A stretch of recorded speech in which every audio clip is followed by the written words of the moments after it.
what tends to confuse people is that it doesn't really mean the same thing for everybody. So you could use that same term in even this group, and we probably all have slightly different definitions of what it is. When we are talking from my perspective about ESG integration or sustainability, we're really talking about what are the decisions you need to make to ensure that your business can operate sort of in perpetuity, right? So how do I keep this business going on, say? And that necessarily means these days that you have to think outside of what we would traditionally consider to be financially material factors, right? We're in a position now in the market where we know that those things that we would have traditionally considered to be non-financial, so your environmental, social, and governance characteristics, have got significant financial implications. So not just the risk that you face, but the opportunity that you could gain if you take these into account effectively. And that all starts with understanding what is material. So what we've seen in the last few years, I would say probably in the last 10 years, there was what I would call a youthful exuberance of sustainability and ESG, where everyone, it was in fashion, right? Paris Agreement happened. Everyone was falling over themselves to make commitments and to sign up to pledges.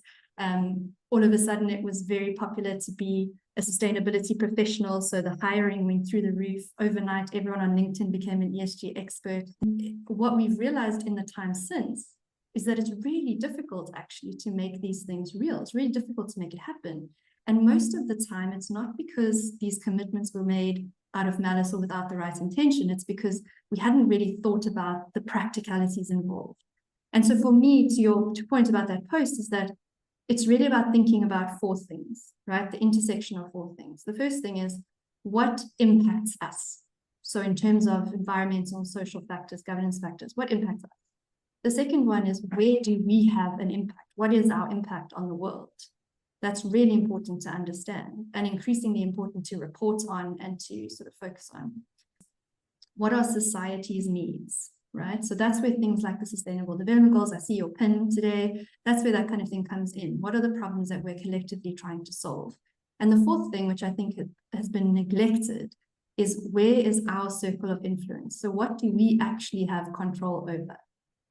Where those things intersect is where you find a real practical, ambitious but pragmatic sustainability strategy. I think where we fall short is when we focus on any one of those too much. So especially on society's needs, that's where you see strategies that's trying to address every single SDG without thinking feasibly about what is actually material for us, where can we actually have influence.